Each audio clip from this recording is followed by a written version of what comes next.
Hello, Miss Kelly here.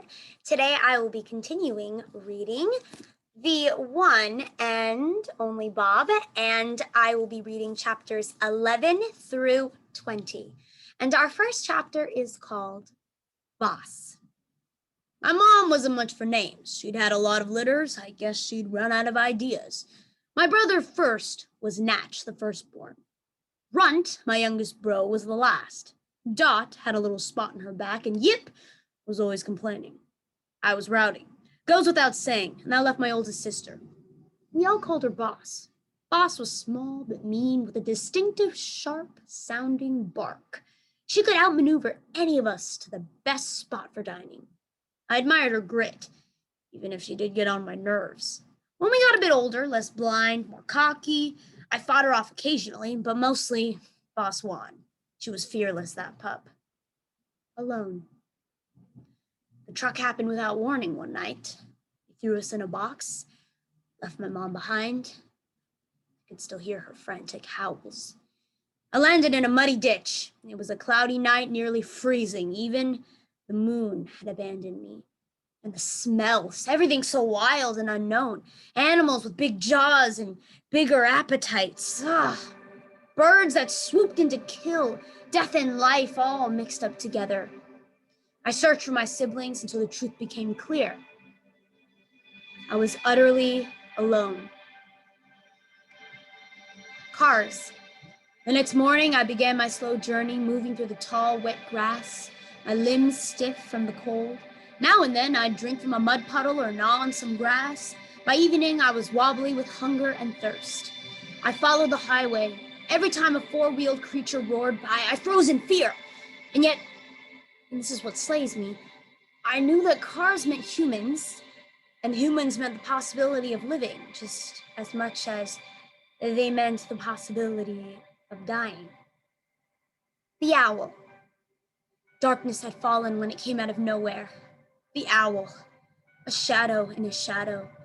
They don't make a sound, not a sound. It's quite impressive when you think about it. Luck. Just as her talons, those marvelous weapons, raked my fur, I caught my right front foot in a small hole and stumbled. If she'd gotten a hold of my body, I wouldn't be here. But all she managed to do was grab my tail. Only time in my life I've regretted my handsome hindquarters. I was airborne, hanging upside down, dizzy and dazed, and just crazy enough to think, hey, I'm actually flying, before the terror hit full force. I caught a whiff of other animals below. Later, I found out they were pocket gophers, but back then I just knew I was smelling something completely foreign. The owl must have decided the gophers would make a more satisfying meal. She let loose her grip, and I plummeted to the earth. More luck. Maybe it was my puppy fat, or my soft bones, or my incredible good fortune, but I didn't die. Didn't even break anything. I'd flown twice in my short life, and lived to tell the tale. Will. I found a small hollow at the base of a fallen tree, poked my nose in, and got a squatting hiss from a grouchy raccoon. Kept going, waddling, whimpering. Lights ahead, new strange smells. Kept going. Kept going. It's amazing how much the sheer will not to die can keep you moving. Exit 8. I finally came to a small road curving off the main highway. Exit 8 turned out to be a big billboard overhead, had a picture of a terrifying animal on it. Of course, I didn't know what a billboard was, didn't know that the scary animal was a gorilla, let alone that he would become my dearest friend. But something told me to follow the off-ramp, and eventually I ended up at the Exit 8 Big Top Mall, video arcade, home of the one and only Ivan. History. I made it to the mall, slept in dirty hay by some garbage bins. The next night, I found that hole in Ivan's cage, stole his banana, slept on his belly, and the rest, they say, is history.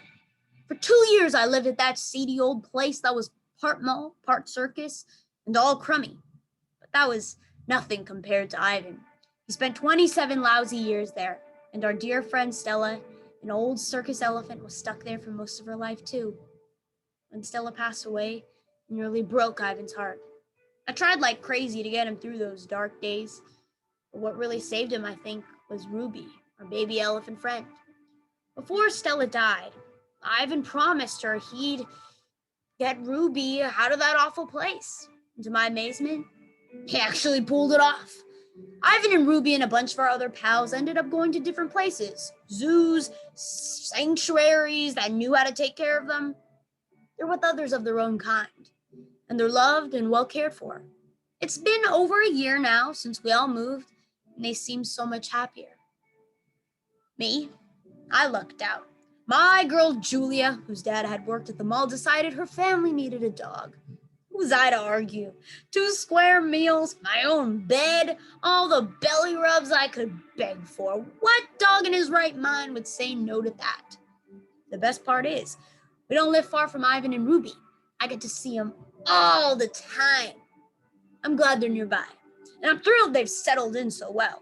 Really, it's a solid solution, but it's not a perfect one. Tennis ball.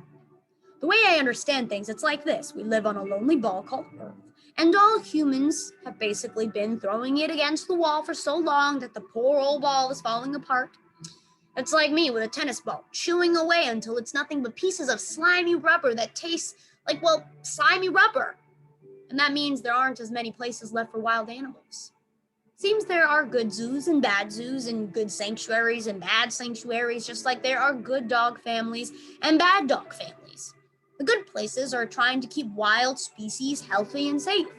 They don't want endangered animals to go away forever.